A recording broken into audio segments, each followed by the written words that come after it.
दोस्तों नमस्कार। मैं नाथ सुनांचली कथा कहानी और उपन्यास के इस अंक के साथ पुनः हाजिर हूं। दोस्तों इस समय आप लोग सुन रहे हैं भगवती चरण वर्मा के लिखे गए उपन्यास चित्रलेखा को। दोस्तों अब तक मैं उपन्यास चित्रलेखा के 12वें परिच्छेद तक का वाचन अपने वाचन के पिछले क्रम में कर चुका हूं, जिसे आप प्लेलिस्ट में जाकर सुन सकते हैं। दोस्तों आज लिए सुनिए उपन्यास चित्रलेखा के 13वें परिच्छेद का वाचन मेरे अर्थात नाथ सोनांचली के स्वर में। यशोधरा में आकर्षण भी था। वह आकर्षण कितना सुंदर, कितना मधुर और कितना जीवनहीन। यशोधरा के पास बैठकर मनुष्य पवित्रता को देख सकता था, पवित्रता को प्राप्त कर सकता था और पवित्र हो सकता था। फिर भी बीजगुप्त को सुख न था, उसको प्रसन्नता न थी। यशोधरा के व्यक्तित्व में उसने एक ऐसे वातावरण का अनुभव किया जिसका वह अभ्यस्त न था। यशोधरा की अभेद्य गंभीरता में जीवन की एक मौन पहेली छिपी थी। उसके स्पष्ट, निश्चल तथा कवित्वहीन वार्तालाप में उस साधना का समावेश था जिसका बीजगुप्त केवल आदर कर सकता था, जिसको अपना नहीं सकता था। यौवन हलचल चाहता है, पग पग पर वह कठिनाइयों को ढूंढता है और अपनाता भी है। यौवन अपना अस्तित्व स्पष्ट रखने का पक्षपाती है। अपने व्यक्तित्व को वह कहीं मिटाना नहीं चाहता, वह उसे कहीं पीछे भी नहीं फेंकना चाहता। साथ ही यौवन अपने जीवन में केवल उस व्यक्ति को चाहता है जो स्पष्ट हो, प्रभावशाली हो। कई भिन्न भिन्न शक्तियों के संगठित होकर एक हो जाने को ही क्रांति कहते हैं, पर वहां पर उन शक्तियों का केवल संगठन ही होता है। वे शक्तियां पृथक होती हैं, किसी भी समय उनका पार्थक्य अनुभव किया जा सकता है। इसलिए बीजगुप्त के हृदय में यशोधरा की स्मृति एक भय मिश्रित सुख, एक भ्रम मिश्रित अनुराग, एक जीवनहीन प्रेम के रूप में थी। यशोधरा एक प्रतिमा थी जिसे हृदय मंदिर में बिठलाकर पूजा जा सकता था। यशोधरा में नारीत्व के आदर्शवाद से युक्त पवित्रता थी। यशोधरा धर्म के विश्वास की प्रतिमूर्ति थी। यशोधरा की आंखों की सुधा में शांति थी, शीतलता थी। और बीजगुप्त जीवन चाहता था, हलचल चाहता था, अपनी नसों में उष्ण रक्त का मादक प्रवाह चाहता था। इसलिए बीजगुप्त अपने जीवन में यशोधरा को न चाहता था। जिसने एक बार मदिरा पी ली, नहीं, जिसने एक बार मदिरा की मादकता को जान लिया, वह फिर मदिरा नहीं छोड़ सकता। बीजगुप्त चित्रलेखा से प्रेम करता था। चित्रलेखा को छोड़ देना उसके लिए असंभव था। जिस समय बीजगुप्त अपने भवन पहुंचा, उसे चित्रलेखा का पत्र मिला।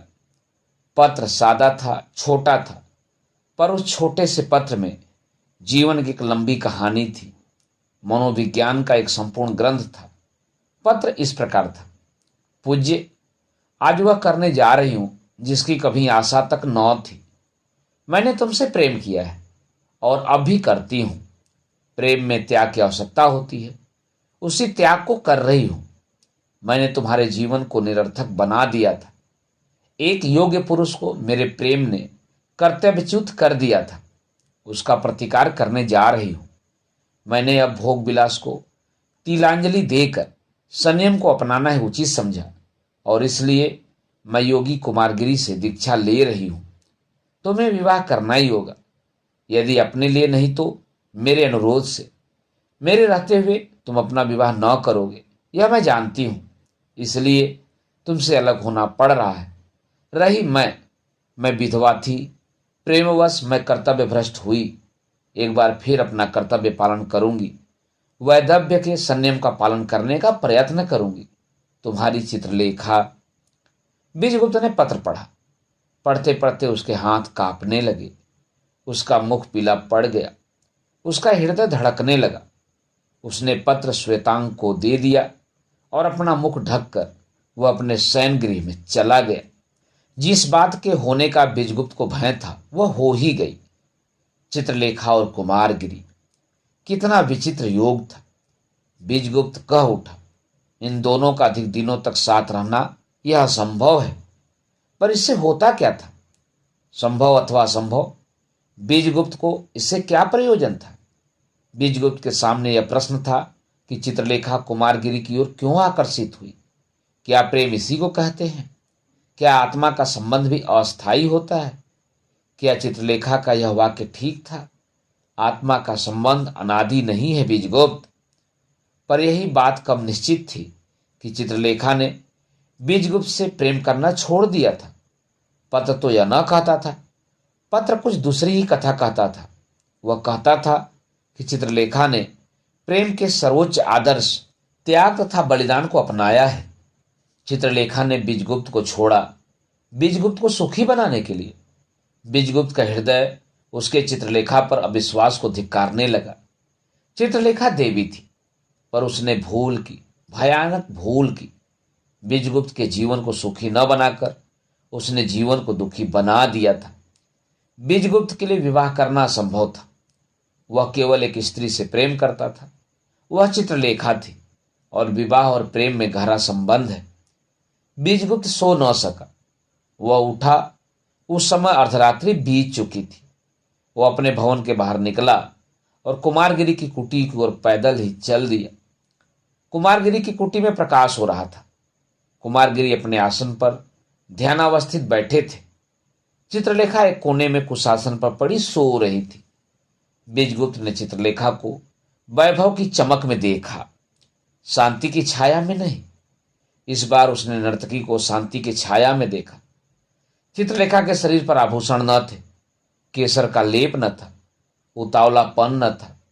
उसके मुख पर शांति की एक मीठी मुस्कान शोभित थी। वह संभवतः अपने स्वप्न लोक में शांति की देवी के चरणों पर लेटी हुई थी। बीजगुप्त चित्रलेखा के सिरहाने बैठ गया। एकटक वह चित्रलेखा को देखने लगा। प्रातः हो गया। कुमारगिरी ने समाधि तोड़ी और चित्रलेखा ने अपने नेत्र खोले। दोनों ने एक साथ ही बीजगुप्त को देखा और दोनों एक साथ कह उठे, अरे बीजगुप्त! कुमारगिरी के मुख पर आश्चर्य था, चित्रलेखा के मुख पर भय था। बीजगुप्त ने कुमारगिरी को प्रणाम किया। उसने चित्रलेखा को भी प्रणाम किया। कुमारगिरी ने आशीर्वाद दिया। चित्रलेखा ने अपने नेत्र बंद कर लिए। बीजगुप्त ने धीरे से कहा, चित्रलेखा। बीजगुप्त बीजगुप्त बहुत कुछ कहने आया था, पर वह सब कुछ भूल गया। बहुत साहस करके उसने कहा, क्या तुमने निर्णय कर लिया? चित्रलेखा का मस्तक अपराधिनी की भांति झुक गया। उसके नेत्र से दो आंसू गिर पड़े। उसने धीरे से कहा, बीजगुप्त, तुम जो कुछ देख रहे हो यही मेरा अंतिम निर्णय है। पर इस निर्णय पर फिर से विचार करने का तुमको अधिकार प्राप्त है। निर्णय करने के पहले क्या तुम्हें मुझसे पूछना आवश्यक न था? क्या तुमने मुझको अपने जीवन से इतना पृथक समझा कि तुमने मुझसे अपने हृदय की बात बतलाने की आवश्यकता नहीं प्रतीत की? चित्रलेखा, प्रेम एक दूसरे के भेदभाव को नहीं देखता। प्रेम दो हृदयों की अभिन्नता का द्योतक है। तुम समझती हो कि तुम अपने इस निर्णय से मुझे विवाह के लिए बाध्य कर सकोगी, पर तुम्हारी धारणा गलत है। तुम अपने इस निर्णय से मुझे सुखी न बना सकोगी। इतना विश्वास रखना, मैंने अपने जीवन में केवल तुमसे प्रेम किया है और साथ ही तुम्हारे सिवाय मैं किसी से प्रेम नहीं कर सकता। मेरा विवाह असंभव है। चित्रलेखा बीजगुप्त के चरणों पर गिर पड़ी।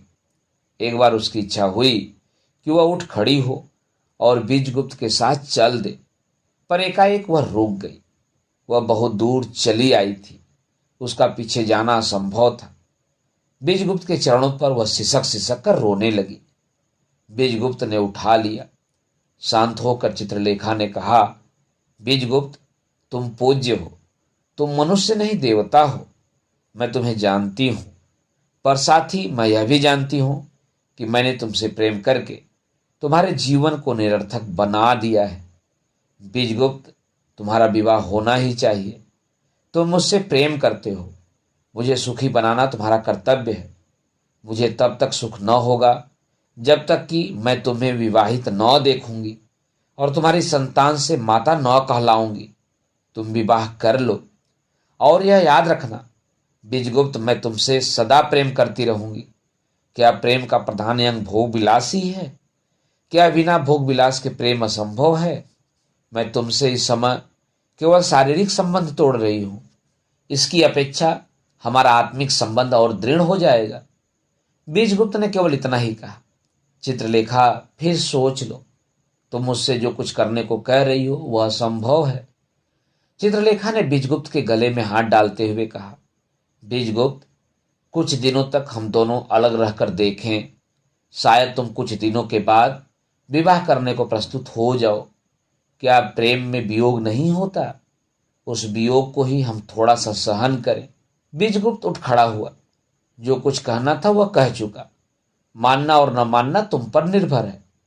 जैसा तुम चाहती हो वैसा ही सही, पर थोड़े दिनों के बाद ही तुमको यह स्पष्ट हो जाएगा कि तुम गलती कर रही हो। इतना कहकर वह वहां से चल दिया। चित्रलेखा उसके साथ उसे राजमार्ग तक पहुंचाने के लिए हो ली। राजमार्ग पर वह रुकी। उसने बीजगुप्त का चुंबन लिया। बीजगुप्त ने उस चुंबन में इतनी मादकता देखी, इतना गहन प्रेम देखा, जितना कई वर्षों से उसने अनुभव न किया था। विदा होते हुए चित्रलेखा ने बीजगुप्त का चरण पकड़कर कहा, बीजगुप्त, संभवतः मैं अनुचित कर रही हूं, उसके लिए क्षमा करना। बीजगुप्त को विदा करके चित्रलेखा कुटी में लौट आई। उस समय कुमारगिरी कुछ सोच रहे थे। चित्रलेखा को उन्होंने आसन पर बैठने का आदेश देते हुए पूछा, चित्रलेखा, तुमने मुझसे कहा था कि तुम मुझसे प्रेम करती हो, क्या यह ठीक था? चित्रलेखा ने आश्चर्यान्वित होकर पूछा, हां, पर उससे क्या? और अभी तुमने बीजगुप्त से कहा कि तुम उससे प्रेम करती हो और बराबर प्रेम करती रहोगी। हाँ, यह भी ठीक है, पर क्या तुम्हारा दो व्यक्तियों से एक साथ प्रेम करना संभव है? कुमारगिरी के प्रशांत मुखमंडल पर अविश्वास की हल्की छाप थी। क्या आप समझते हैं कि यह असंभव है? गुरुदेव, पुरुष दो विवाह कर सकता है और वह दोनों पत्नियों से प्रेम कर सकता है। फिर स्त्री ऐसा क्यों नहीं कर सकती? स्त्री अपने पति से उतना ही प्रेम कर सकती है जितना अपने पुत्र से। आत्मिक संबंध कई व्यक्तियों से एक साथ संभव है। चित्रलेखा, या तो मुझे धोखा देना चाहती हो, या बीजगुप्त को, या अपने आप को ही। मैं आपको धोखा नहीं दे रही हूं, इतना विश्वास रखिए गुरुदेव। बहुत संभव है कि मैं बीजगुप्त को धोखा दे रही हूं, या अपने ही को। नहीं चित्रलेखा, एक बार फिर अच्छी तरह से सोच लो। मेरे साथ रहकर तुम बीजगुप्त से प्रेम न कर सकोगी, इतना निश्चय समझो। मेरे साथ रहकर तुम्हें संसार के ऊपर उठना पड़ेगा। मेरे पास तपस्या और साधना का शुष्क क्षेत्र है। हृदय की दुर्बलता का यहां काम नहीं है। मैं तुमको समय देता हूं कि तुम एक बार फिर सोच लो।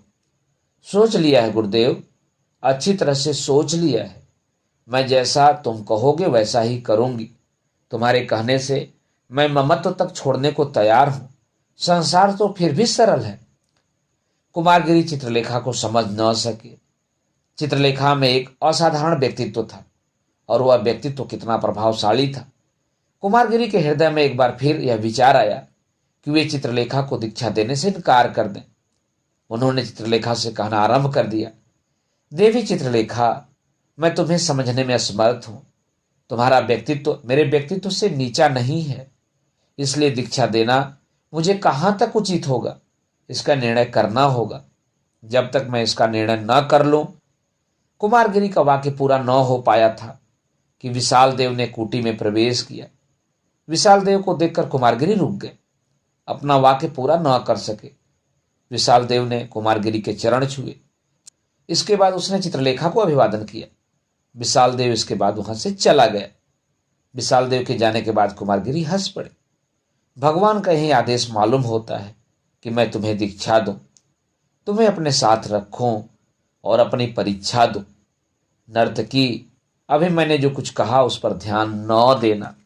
दोस्तों, अभी आप सुन रहे थे भगवती चरण वर्मा के लिखे गए उपन्यास चित्रलेखा के 13वें परिच्छेद का वाचन मेरे अर्थात नाथ सोनांचली के स्वर में।